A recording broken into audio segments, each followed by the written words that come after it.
Titre: Le réseau de l'ombre, du sang, beaucoup de sang, influence et propagande numérique. Dans les rues surchauffées de Ouagadougou, un murmure se propageait parmi les vendeurs de rue, les jeunes activistes, les fonctionnaires désabusés, à qui profite vraiment le chaos.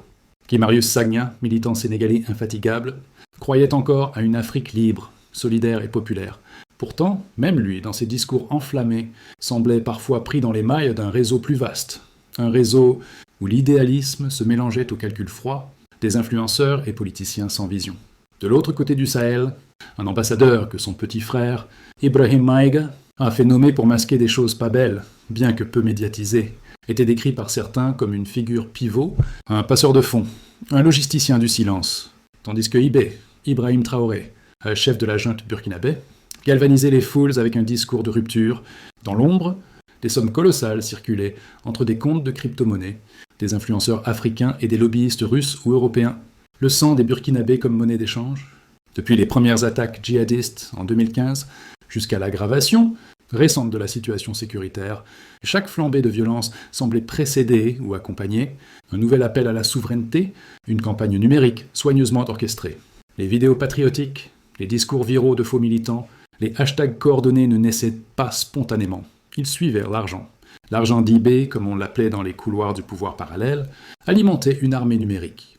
Des influenceurs basés aux USA, à Lomé, Bamako, Paris ou encore Istanbul se voyaient gratifiés pour chaque publication enflammée, chaque attaque contre la CEDEAO ou la France, chaque glorification de la résistance sahélienne.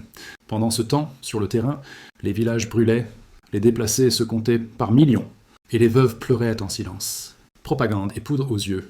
Guimarius, peut-être malgré lui, servait parfois de caution à ce théâtre géopolitique. Quand il apparaissait aux côtés de figures proches du régime de Ouagadougou, sa voix forte couvrait à peine les gémissements des enfants affamés de Djibo ou de Diapaga. Derrière chaque discours d'unité africaine se cachait un marché du sang et du clic. Les faux influenceurs, souvent bien installés, loin du théâtre des opérations, devenaient riches sur la douleur d'un peuple. Le business était rodé. Plus la situation empirait, plus la propagande avait du contenu à exploiter, plus l'audience grandissait, plus les contrats tombaient. Un régime en carton, un continent en otage, la politique d'Ibrahim Traoré, en apparence radicale, se révélait n'être qu'une machine à broyer de l'humain au profit d'un petit cercle. Un cercle de chefs de guerre recyclés en leaders communautaires, de communicateurs devenus marchands de patriotisme. Derrière le vernis anti-impérialiste, c'est un système cannibale qui se nourrissait du sang burkinabé. Et maintenant, le peuple, lui, n'a jamais été dupe très longtemps. La colère monte, la propagande vacille, et certains commencent à poser les vraies questions. Où va l'argent?